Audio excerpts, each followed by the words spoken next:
એ star cast એ સિરિયલના હોય પિક્ચરના હોય એ પણ અહીંયા આવી રહ્યા છે. તેમાંથી એક છે પુષ્પામાં કિરદાર નિભાવનાર અને ફિલ્મમાં કામ કરનાર.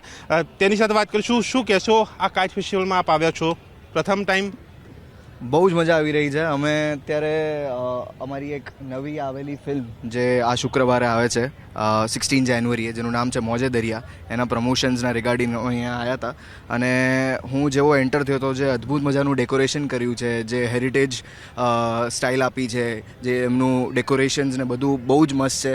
અહીંયા જેટલા પાર્ટિસિપેન્ટ્સ કરવાવાળા જેટલા બી ઇન્ટરનેશનલ નેશનલ જેટલા બી લોકો છે, બહુ જ આકાશમાં એકદમ રંગબિરંગી થઈ ગયું છે, એવું લાગી રહ્યું છે. ઉત્તરાયણવાળી ફિલિંગ ચાલુ થઈ ગઈ છે અને બહુ જ મજા આવી રહી છે. ધુરંધરમાં એ સ્ટારકાસ્ટ સાથેનું કામ બહુ જ મસ્ત હતું. સ્ટાર્ટિંગના દિવસોમાં થોડું મતલબ આપણે શોક થઈ જઈએ ને કે કેટલા મોટા મોટા નેમ્સ છે આપણી આજુબાજુ, આપણે જેમને જોતા હતા પડદા પર, હવે આપણે એમની જોડે પરફોર્મ કરીએ તો first day it was uncomfortable and difficult for me, but એ લોકોએ બહુ સારી સ્પેસ ક્રિએટ કરી દીધી. પછી હું ઇઝીલી જેલિન થવા માંડ્યો અને બહુ જ સારું માહોલ રહ્યો હતો બીજા ત્રીજા દિવસેથી.